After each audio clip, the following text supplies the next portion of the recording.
The screech was deafening. Rubber tore against asphalt as the silver Honda Accord spun sideways, flipped once, then again, before crashing upside down into the rusted guardrail. Shards of glass scattered like ice across the pavement. Sparks sizzled beneath the hood. Then, silence. A soft, gasping groan came from inside the wreckage. A man's shoe lay 20 feet away, its leather scuffed and torn. Nearby, a briefcase had burst open, its papers flapping in the wind like broken wings. And beneath the chaos, just barely visible under a bush by the roadside, lay a pair of wire cutters, smeared with grease and betrayal. 30 minutes earlier.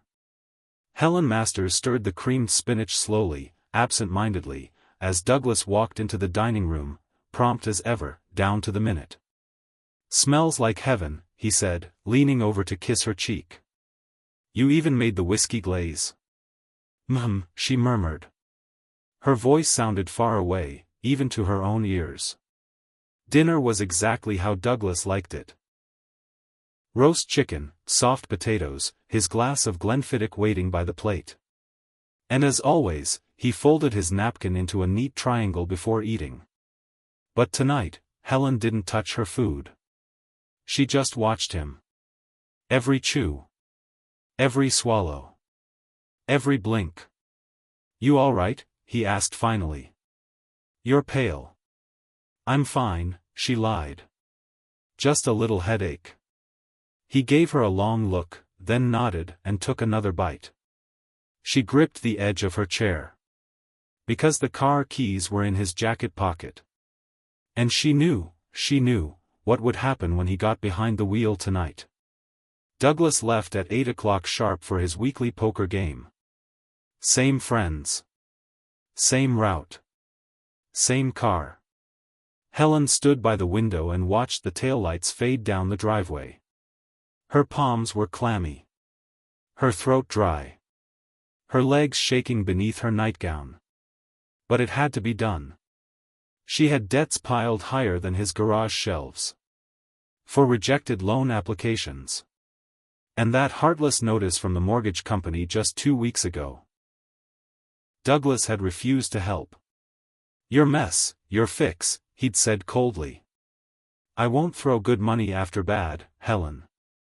He always had that way of reminding her that he owned everything, the house, the car, the retirement accounts.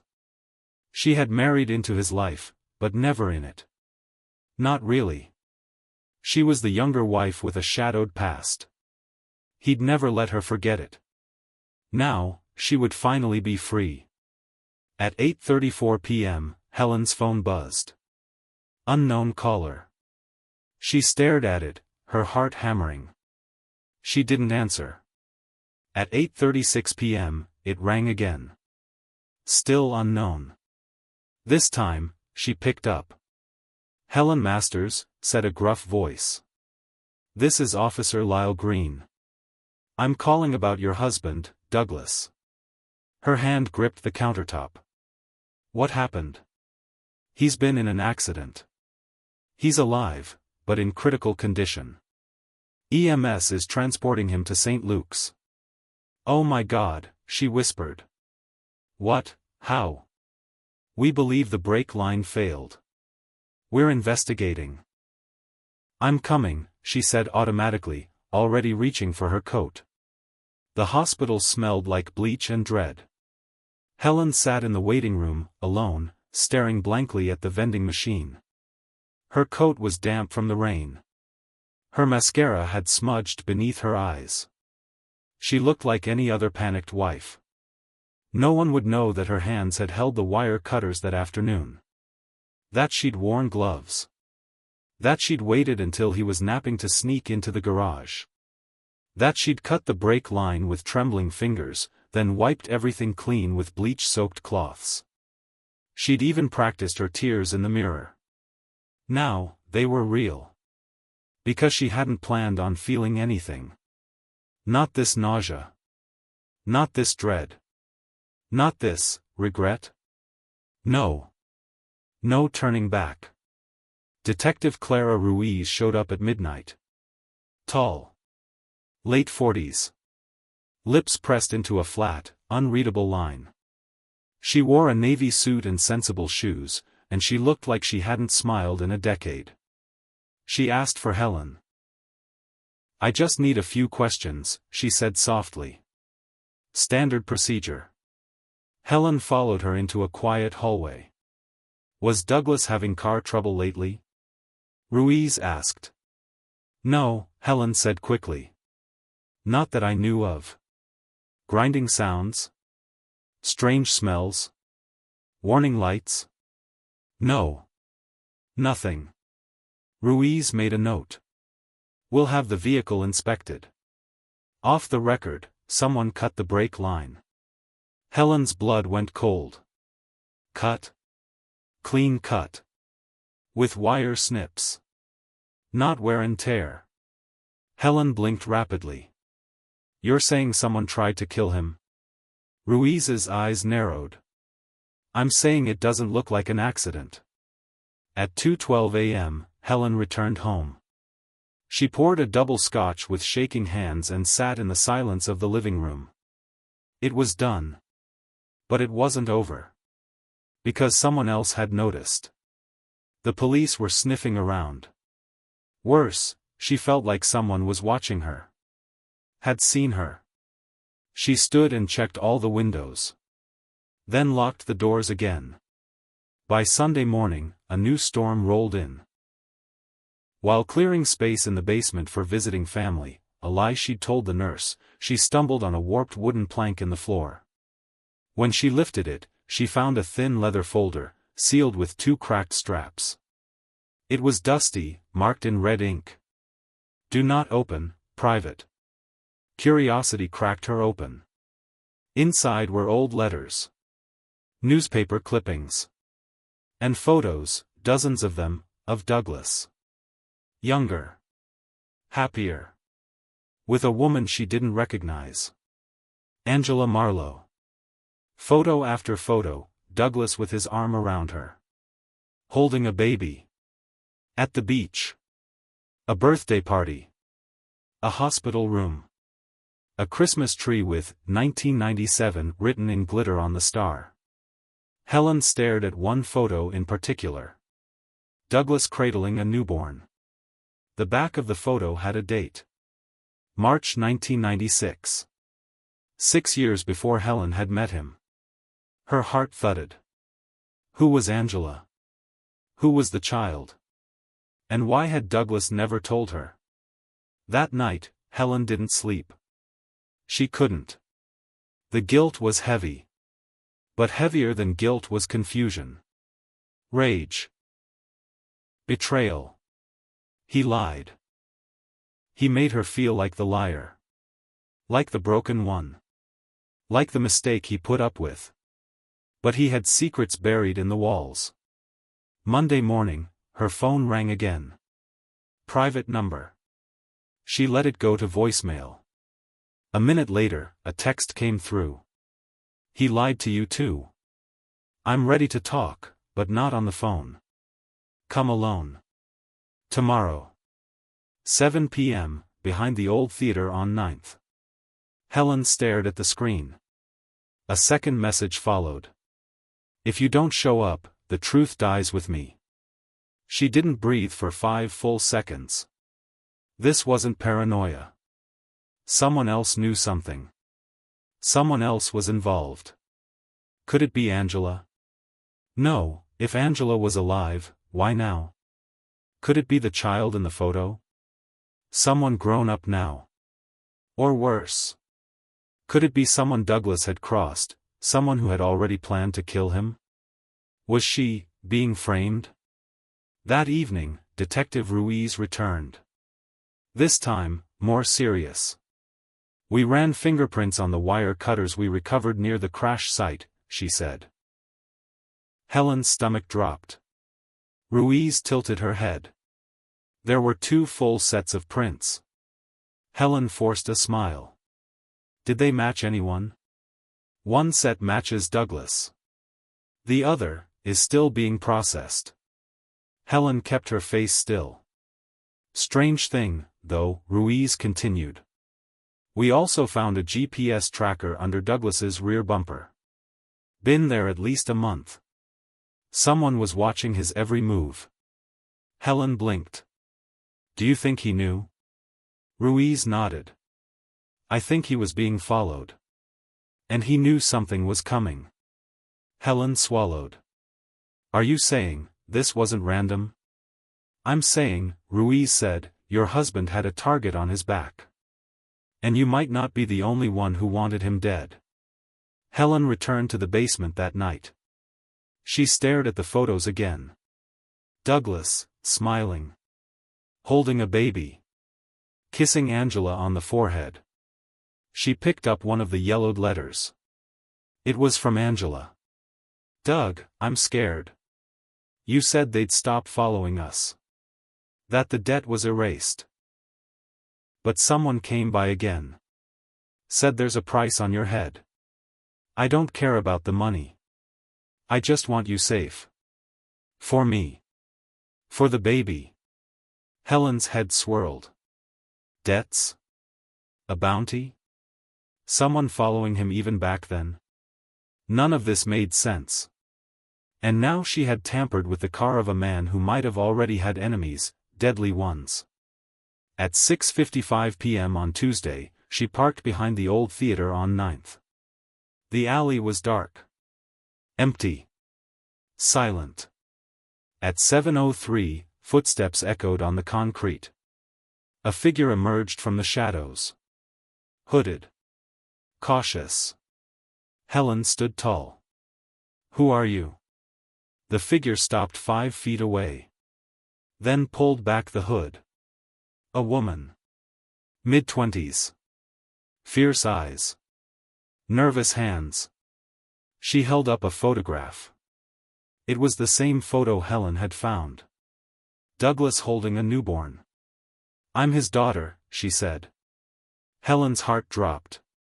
And he destroyed my mother's life. Just like he tried to destroy yours. Rain drizzled over the cracked concrete as Helen stared at the young woman before her. I'm his daughter, she'd said.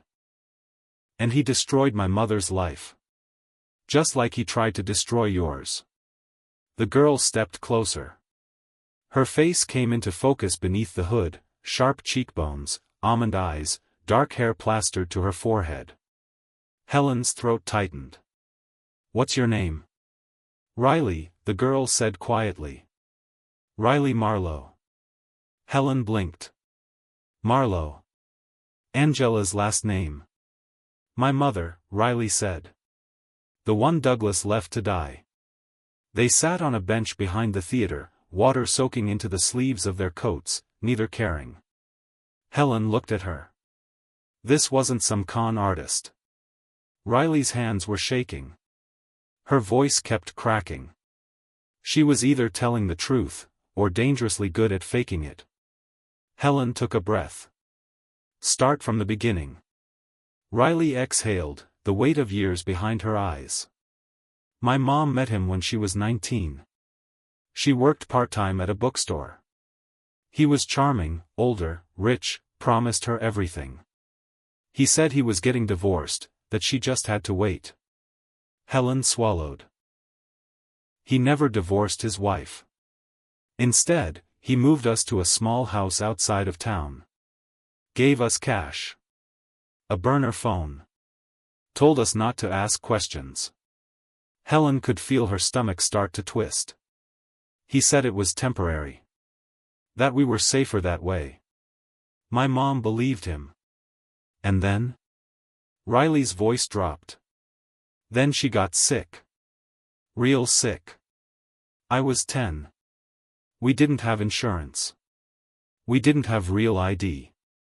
Everything we had was in his name, or fake. She begged him to take her to a hospital. Helen whispered, and he didn't?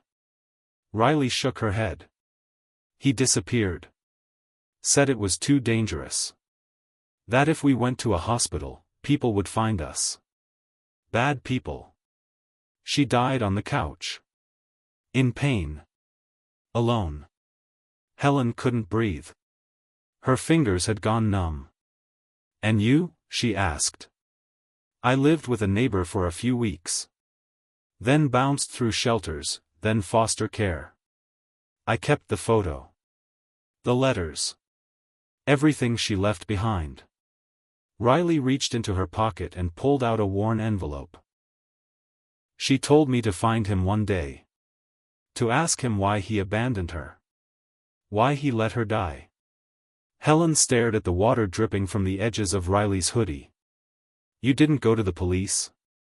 I tried, Riley said. But with no records, no proof he was even my father, they just wrote me off. Helen whispered, I believe you. Riley looked at her with those stormy, rage-filled eyes. He used you too, didn't he? Helen nodded slowly. He made me feel like I owed him my life. Like I was the stray dog he fed out of pity. They sat in silence, the rain softening into mist. Then Riley said something that made Helen's stomach drop. I didn't cut his brake line, Mrs. Masters. But I know who did. Back at home, Helen's hands trembled as she locked the door. Her coat was soaked. Her shoes left muddy prints across the tile. She poured herself a drink, but her hand was shaking so hard she had to set the glass down. She looked at the clock. 10:14 p.m. Douglas was still unconscious in the hospital. Breathing, but not waking. She had tried to kill him. Now, she wondered if someone else had tried to kill him first. Riley had given her a name before they parted ways. A man, Eli Maris. He used to work for your husband, Riley had said. Back when he was still dabbling in dirty deals. He was loyal, until Douglas left him to rot in jail over a real estate scam. Helen had never heard the name. But Riley's voice had shaken with conviction. He lost everything. His family, his business, his life. He came looking for Douglas 5 years ago, and Douglas vanished again. Helen whispered, Are you saying Eli's the one who? I'm saying he swore revenge. I'm saying Douglas made enemies everywhere. And he always runs. Always lets others pay the price. The next morning, Helen received a call from St. Luke's. Douglas had woken up. He wasn't talking much, but he was aware. Conscious. Breathing without machines. A nurse said he'd asked for Helen specifically. She didn't know how to feel. Relief? Dread? She got dressed carefully, dark jeans, a clean blouse, hair pulled back. No emotion. She was walking into the lion's den. Only now, she wasn't just the wife. She was the executioner. The widow in waiting. The woman who almost became a killer. Douglas looked pale. Older. More fragile than she remembered. Bandages wrapped around his head. One leg in traction. Tubes in both arms. His eyes flicked toward her. Weakly. Warily. Helen forced a soft smile. Hey, she whispered. You scared me. He didn't smile back. Brake line, he rasped. Her chest tightened. What? Someone cut it, he said. I checked. Night before. Someone was in the garage. Helen blinked. You knew? Douglas nodded slowly. And then, his next words changed everything. It wasn't you. Helen froze. He looked her in the eyes. You don't move like a liar. Her stomach turned. She wanted to scream. Cry. Laugh hysterically. He had no idea. No clue that she'd held the cutters. That she'd sabotaged his car. And yet. He still assumed it had been someone else. Who do you think did it? She asked carefully. His eyes flickered toward the window. Old enemy. Eli Maris, she asked. His expression twisted. You know that name? I know a lot of things now. Douglas looked away. For the first time in their marriage, Helen saw it: fear, regret, maybe even shame. He whispered, "He won't stop. Not until one of us is dead." Later that night, Helen sat in the kitchen, staring at a blank page in her journal. The confession she'd been planning to write, to leave behind if it all went wrong, now felt premature. She'd expected guilt to destroy her. But instead, a new question had taken over her mind. What if someone else finishes what I started? She didn't know if that terrified her, or thrilled her. The next morning, Detective Ruiz returned to the house. This time, her expression was serious. "We identified the second set of fingerprints," she said. Helen's breath hitched. Ruiz flipped open her notepad. "They belong to Eli Maris. He's been off the radar for years. No fixed address. We believe he's still in the city." Helen sat down. "We think he planted the GPS tracker. Probably been watching Douglas for months. Waiting for the right moment." Helen looked down. "So what happens now?" Ruiz's tone was calm, but firm. "We'll find him. But I have to ask, did your husband ever mention any questionable business dealings?"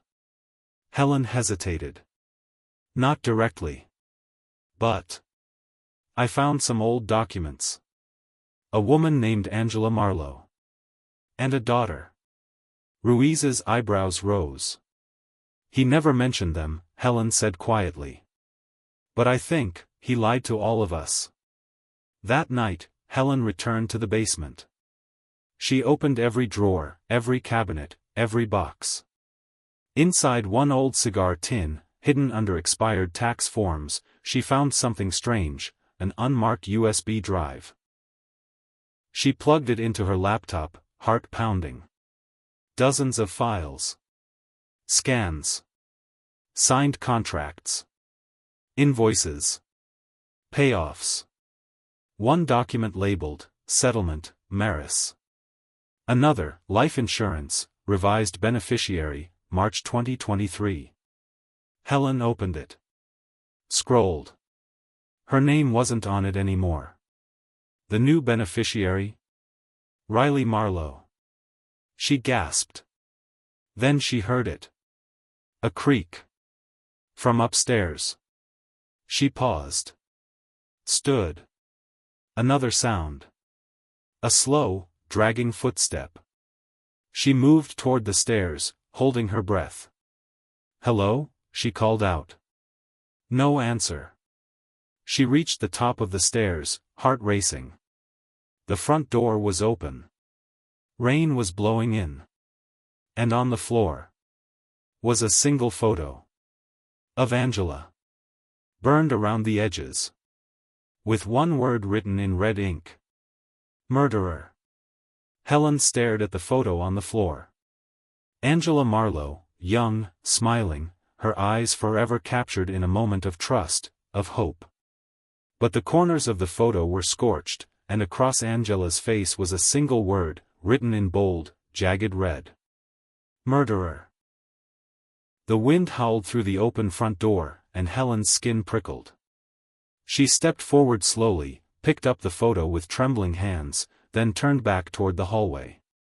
She wasn't alone. There had been a creak upstairs. She'd heard it. Felt it.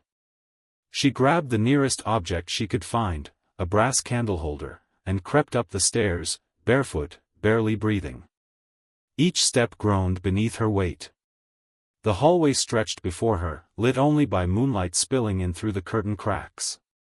She paused outside the master bedroom. Listened. Nothing. Then, a soft scrape. Like fabric sliding across wood. Her heart thundered. She flung the door open and raised the candle holder. The room was empty. But the window was open. And on the windowsill were wet footprints. Whoever had been inside was now gone. Helen lowered the makeshift weapon, every nerve in her body alight. She locked the window, then double-checked every door in the house. She slept that night with a kitchen knife under her pillow. But she didn't sleep for long. By morning, two things were clear. 1. Someone had broken in. Not to steal, but to leave a message. 2. That someone believed she was responsible for Angela's death. But Angela had died nearly 16 years ago.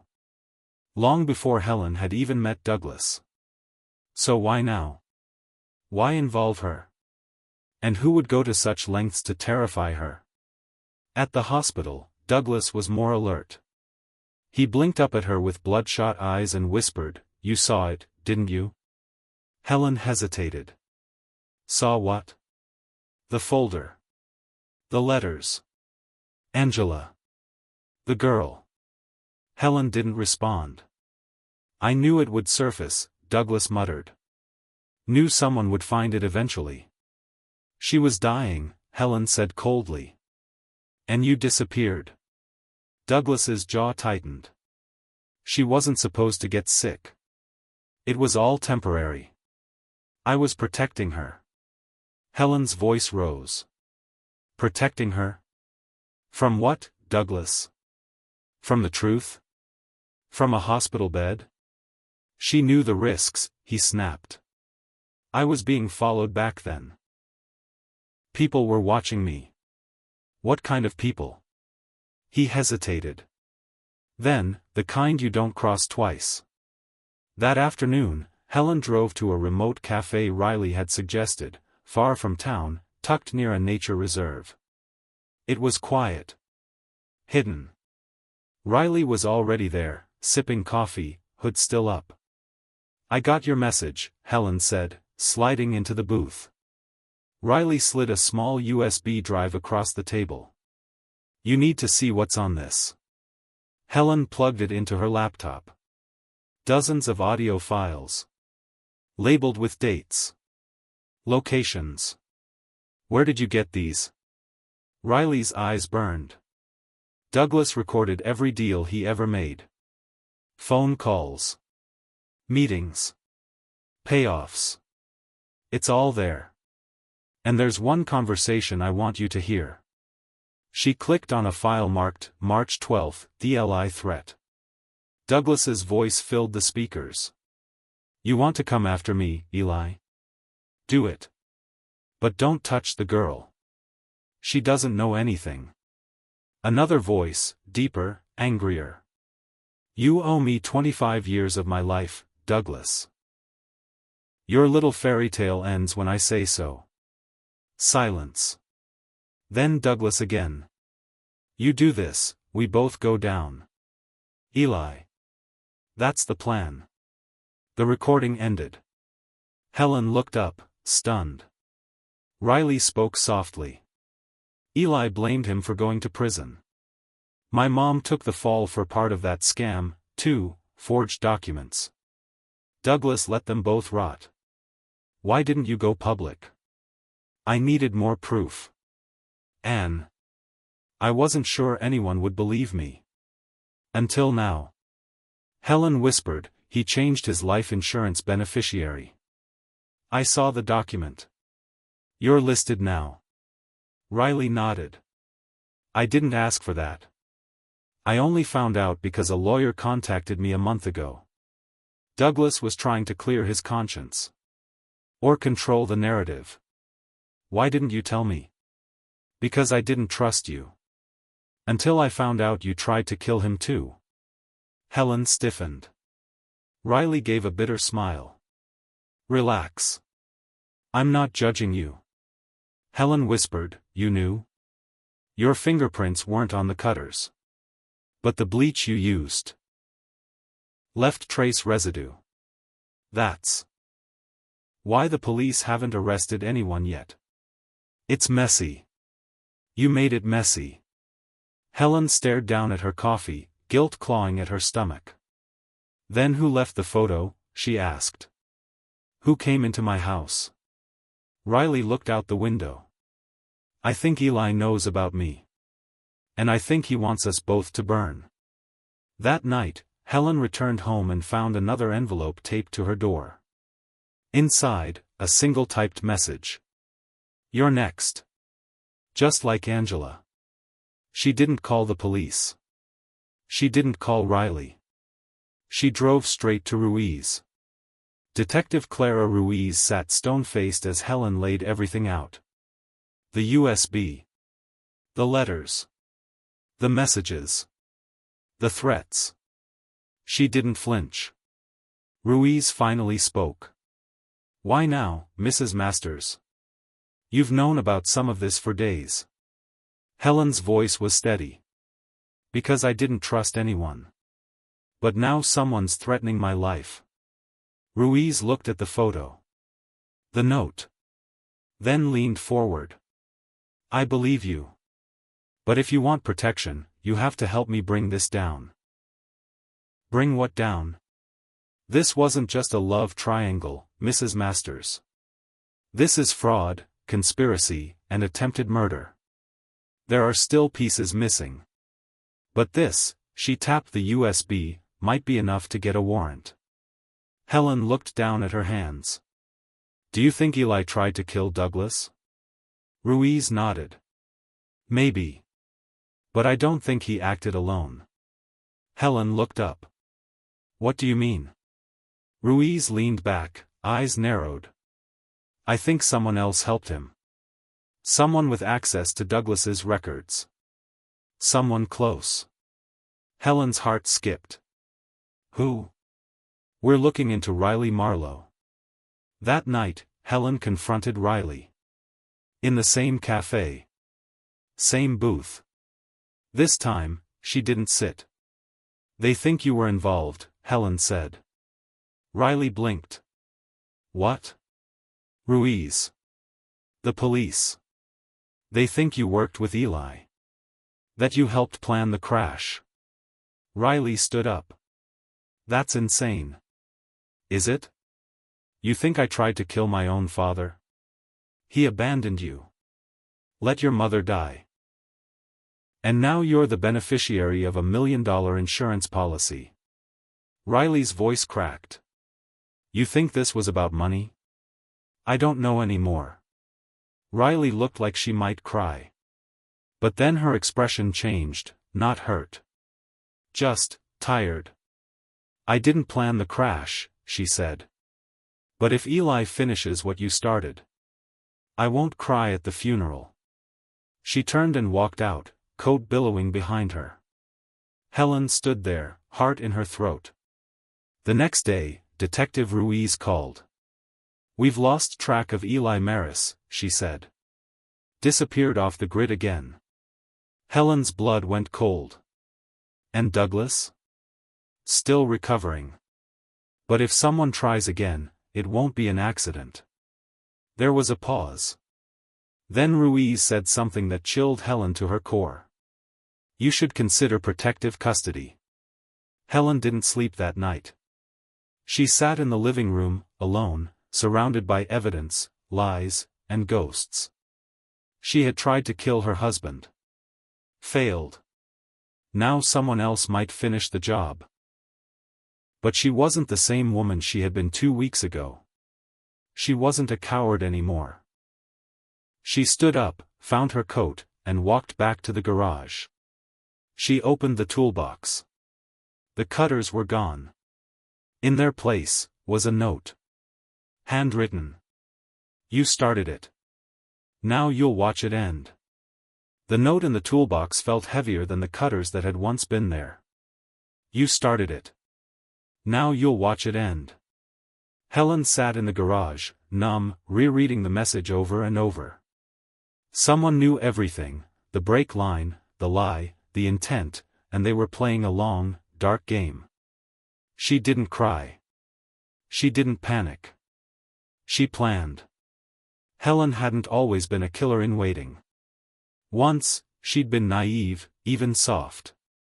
The kind of woman who trusted too easily, believed the wrong people, and thought love could undo damage. But something had shifted in her. Douglas had taught her that lies rot quietly until they poison everything. And now, Eli Maris had made it clear, he wasn't finished. And maybe, neither was Helen. She returned to the basement and went back to the USB drive Riley had given her. Dozens of files, most labeled with dates and client codes. But one stood out, a video file named July 6, Final Agreement. She clicked play. A grainy recording showed Douglas sitting across from a woman in a hotel room. Early 2000s, based on the decor and low resolution. Helen leaned closer. The woman wasn't Angela. She was older. Sharper. Dark lipstick. Military posture. Douglas leaned toward her, voice low and controlled. "This is clean. The divorce papers are fake, but they'll hold up if no one pushes. You'll get the apartment and the car. I'll take the accounts." The woman slid a document across the table. "And what about the girl?" Douglas stiffened. "You don't mention her. Ever." Helen paused the video, her blood running cold. Divorce papers, fake? The girl. There had been another woman. That night, Helen couldn't sleep. She paced the living room in silence, the sound of Douglas's voice echoing in her skull. He'd lied about Angela. Now he'd lied about someone else. She pulled out an old photo album from Douglas's office. Tucked behind a family Christmas photo was a small black and white snapshot of a woman she didn't recognize, short hair, fierce eyes. On the back, in Douglas's handwriting, J. That was all. The next morning, Helen visited Detective Ruiz again, this time with a hard edge in her voice. "I found another woman," she said.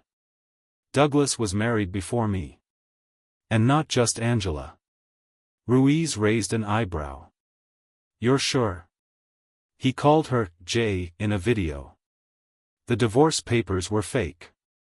He mentioned a girl, too. "I think it was another child." Ruiz leaned back. "So that's 3 women. 3 potential children.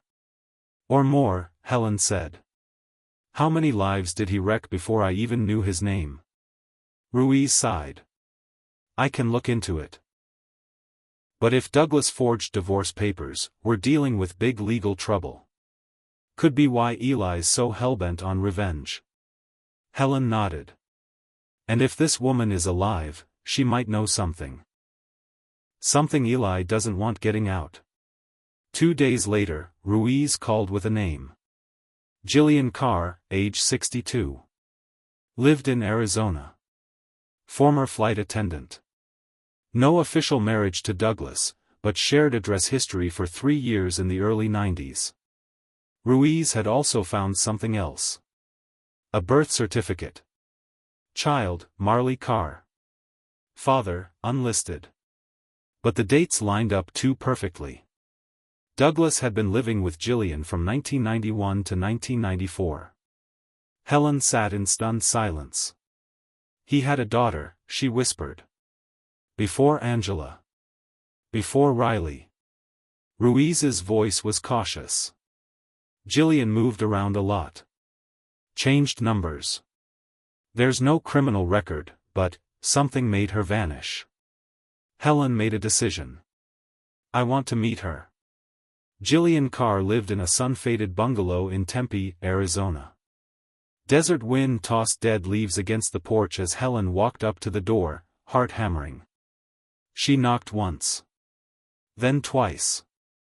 The door opened a crack. A pair of sharp brown eyes peeked through. "Jillian Carr?" Helen asked. Silence. "I'm Helen. Douglas Masters, widow." The door opened a little more. "Did he die?" "No," Helen said. "But he should have." That was enough. Jillian stepped back and let her in. The living room was sparse, old furniture, sun-bleached curtains, and framed photos of a girl at various ages. One stood out, a teenage girl holding a violin. Marley. Jillian poured 2 cups of tea, then sat on the edge of the recliner like someone waiting for a storm to pass. "So," she said, "how bad is it?" Helen told her everything: the crash, the sabotage, the investigation, Riley, Eli, Angela's death, the life insurance twist, the files, the video. Jillian didn't flinch. When Helen finally paused, Jillian whispered, "I always knew he'd destroy more lives." "What happened with you?" Helen asked. "Why'd you disappear?" Jillian stared at her tea. "He charmed me. I was young. Lonely. Then I got pregnant. He said he'd take care of us. I quit my job. We moved in together. I thought we were building something." Helen said nothing. She already knew where it would go. But he had another life. Another woman in another city. I found out by accident, a call on his office line. He said it was business. It wasn't. Jillian took a deep breath. I confronted him. He offered me money to disappear. Said he'd give me a house if I signed a document agreeing never to tell anyone Marley was his. Helen's voice cracked. "And you agreed?" "I had nothing," Jillian said. "No job. No family. No safety net." Helen stared at the photo on the shelf. "Where's Marley now?" Jillian hesitated. "Gone." Helen froze. "What do you mean?" "She died 5 years ago. Car accident. Hit and run. The police never found the driver." Helen's throat closed. "You think?" "I don't know," Jillian said. "But I wrote Douglas. Told him. He never responded. Not even once." They sat in silence, the weight of ghosts between them. Then Jillian said something that changed everything. "I saw him once. After the funeral. In Phoenix. Across the street. Watching me. Then he turned and walked away." Back in her hotel room, Helen stared at the ceiling for hours. 3 women. 3 daughters. 2 gone. 1 alive, maybe. And Douglas at the center of it all, pulling strings, cutting ties, writing people out of existence. She couldn't run anymore. She called Riley. "Meet me at the pier. Tomorrow. Noon. No more secrets," she added. "Or I walk." Riley arrived first, arms folded against the wind. Helen walked up, tossed a photo on the bench between them. "You have a half-sister," she said. Riley looked down. "Her name was Marley. She's dead. I think Douglas is responsible." Riley's face went white. "What?" "I talked to her mother. He paid her off. Buried her. Just like Angela." Riley sat down hard. Helen continued. "This isn't just about revenge anymore. It's about stopping him before he erases anyone else." Riley looked up slowly. "What do we do?" Helen took a deep breath. "We expose everything. Every file. Every name. Every lie. We take it all to Ruiz." Riley hesitated. "Even if that includes us?" Helen nodded. "Yes." Riley stared out at the water, jaw clenched. Then finally, "Okay." But that night, Helen received a message. No number. Just text. "She lied to you. Riley's not who she says she is." Attached was a photo. Riley. And Eli Maris. Together. Smiling. The photo sat on Helen's desk like a silent scream. Riley. Smiling beside Eli Maris. Not from years ago. Not from before. This was recent. Helen could tell by the cracked nail polish Riley still wore, the same hoodie she'd had on the night they met behind the theater. The timestamp in the corner read, 2 weeks ago. Helen stared at the image, numb. Why would Riley lie? Was she playing both sides? Was she using Helen, just like Douglas had? She didn't sleep that night. Didn't text Riley. Didn't call Ruiz. Instead, she drove. All night. In silence. Trying to calm the thunder inside her chest. At dawn, she pulled over near the marina, staring blankly at the choppy water. The truth was circling now, close, sharp-toothed. But Helen didn't feel fear anymore. She felt rage. Back at home, Helen's voicemail was full. 5 missed calls from the hospital. 1 message. Mrs. Masters, we need to speak with you immediately. Your husband is missing. Helen arrived at St. Luke's breathless. Douglas's room was empty. The bed unmade. The 4-line unplugged. A half-eaten breakfast tray on the table. Detective Ruiz met her in the hallway, jaw tight. We've checked every exit. He didn't walk out the front. We think someone helped him leave. Helen stared. Why would anyone help him? Ruiz nodded grimly. You tell me. Security footage showed a man in scrubs pushing a wheelchair out a side entrance. The patient's face was hidden beneath a blanket. No clear ID. But the timestamp was undeniable. Douglas had vanished at 3:47 a.m. Helen sat in Ruiz's office in stunned silence. And then the detective asked her something that made her stomach twist. Where's Riley? Helen said nothing. Ruiz narrowed her eyes. You don't look surprised. Helen shook her head. Because I'm not. She pulled out her phone and slid it across the desk. The photo. Riley and Eli. Together. Ruiz's mouth dropped slightly. Where did you get this? An anonymous message. No number. No explanation. Ruiz studied the image. If this is real, Riley's part of something a lot bigger than we thought. She said she wanted justice, Helen said. But maybe she wanted revenge. Or worse, control. Have you seen her since you made the agreement to go public? No, Helen said. She went quiet. Like she vanished, too. Ruiz leaned forward. Helen, if Riley and Eli took your husband, they're not going to hold him gently. They'll want something. Information. Money. Maybe worse. Helen stared at her. What if that was the plan all along, she whispered. Not just to kill him. But to make him suffer first? Helen returned home to find the back door open. Inside, everything looked untouched, until she stepped into the kitchen. There, on the counter, sat a manila envelope. No address. No markings. Just her name. Helen. Hands shaking, she opened it. Inside, a flash drive. A printed photo. Helen gasped. It was Douglas, bound to a chair. Bruised. Eyes swollen shut. A cut bleeding down one side of his face. The background looked like a basement.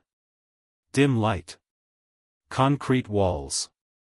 On the back of the photo was one sentence. You wanted him dead. Now come and finish it. Helen drove straight to Ruiz's office and handed over the envelope. The detective called in a forensics team immediately. But Helen had already made her decision. She couldn't sit back anymore. Not after everything. Not after the lies, the betrayals, the lives destroyed. If Riley and Eli wanted her to come, she would. But not as a victim. That night, Helen opened her safe. Inside was the old revolver Douglas had insisted they keep, just in case. She loaded it slowly. Methodically. Her hands didn't even tremble. This wasn't about revenge anymore. This was about the truth. And the truth had teeth. She started by retracing Riley's last known movements. The cafe where they met. The library where Riley had used the public computers. A cheap motel off Route 16 where a clerk remembered a girl with wild eyes and a guy who didn't talk much. Helen showed the clerk the photo of Eli. Yep. That's him.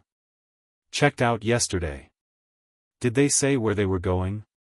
The clerk scratched his chin. Said something about an old cabin near Elk Ridge. Told me not to mention it if anyone asked. Helen drove. The road to Elk Ridge was empty and winding. Pines loomed on either side. Fog settled across the valley like breath on glass. An hour in, Helen spotted the turnoff. A narrow dirt trail. No signs. No markers. She followed it until the trees opened into a clearing. There, half-collapsed under time and weather, stood a rotting wooden cabin. No car outside. Just stillness. She killed the engine. Took the gun. And stepped out. The air was heavy. Tense. Like something holding its breath. She crept up the steps, each one creaking underfoot. The front door was cracked open. She pushed it wider.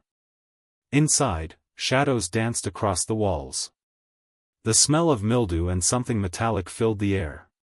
Then, a sound. A low, muffled groan. Helen moved slowly through the cabin, heart thudding, gun raised. And then she saw him. Douglas. Tied to a chair. Barely conscious. Blood on his lip. Duct tape across his mouth. Eyes wide when he saw her. She rushed forward, but froze when a voice echoed from the dark corner. Don't. Helen turned. Riley stepped out from the shadows. But her face wasn't the same. Gone was the fragile, wounded girl. In her place stood someone sharp. Controlled. Dangerous. I was wondering when you'd come, Riley said. Helen gripped the gun. Where's Eli? Gone, Riley said. He got what he wanted. One last punch at the man who ruined his life. And what do you want? Riley smiled. The truth. Helen kept the gun trained on her. You lied to me. I didn't lie, Riley said. I just didn't tell you everything. Like what? Like how I'm not Angela's daughter, she said softly. Helen's breath caught. What? Riley stepped closer. She was my aunt. My mother's sister. Douglas didn't just leave Angela to die. He destroyed her whole family. My mother tried to get justice for her, and lost everything. She ended up in a psychiatric facility. I grew up in the system. I've been planning this for years. Helen could barely think. Why say you were her daughter? Because it made you trust me, Riley said. And it made Douglas afraid. The idea of one of his forgotten sins coming back to haunt him? Perfect. Helen whispered, you used me. I helped you, Riley said. You wanted him dead. I just accelerated the plan. Helen's hands shook. You cut the brakes. Riley nodded. I followed your lead. You loosened the line, I finished it. Helen's voice cracked. He's still your uncle. No, Riley said. He's a virus. And you should pull the trigger. Helen looked at Douglas, broken, breathing, watching. She raised the gun. Then lowered it. I won't become him, she said quietly. Not for you. Not for anyone. Riley's eyes burned. You're weak. No, Helen said. I'm done. Suddenly, the door burst open, and Ruiz stormed in with 2 officers behind her. Drop the weapon, one of them shouted. Riley didn't move. But Helen set the gun on the floor. Ruiz rushed to Douglas and began cutting him free. Take her, Ruiz ordered, pointing at Riley. Riley didn't resist. As the officers cuffed her, Riley turned to Helen and whispered, "There are more like me. He hurt dozens. You can't bury them all." Later that night, back at home, Helen sat alone in the quiet kitchen. Douglas was recovering under guard. Riley was in custody, facing charges of kidnapping, attempted murder, and obstruction of justice. Eli Maris had vanished again, but not before leaking hundreds of pages of Douglas's financial fraud files to the press. The world was finally seeing the man behind the mask. And Helen? She didn't feel like a victim. She felt free. But just before midnight, a final envelope arrived at her doorstep. No return address. Inside, a photo of a baby. And a note. "She's yours now." The photo trembled in Helen's hands. A baby, maybe 6 months old, wrapped in a pale yellow blanket, big brown eyes wide and curious. No name. No other documents. Just the note.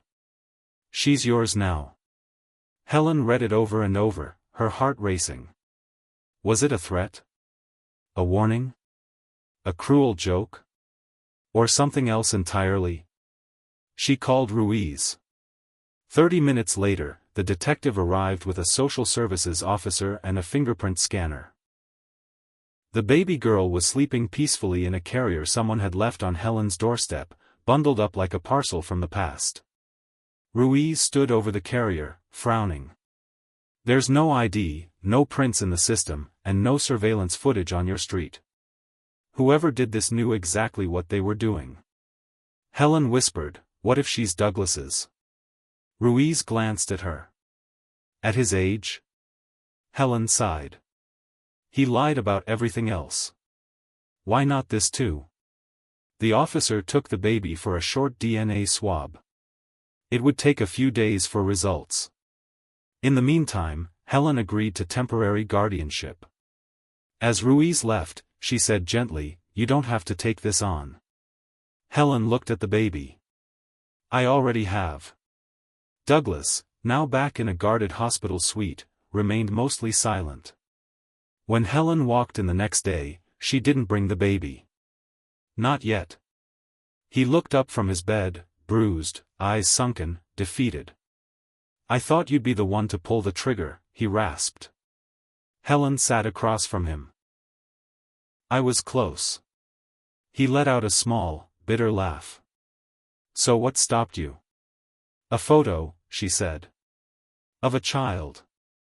Left on my doorstep." Douglas stiffened. Helen watched his face carefully.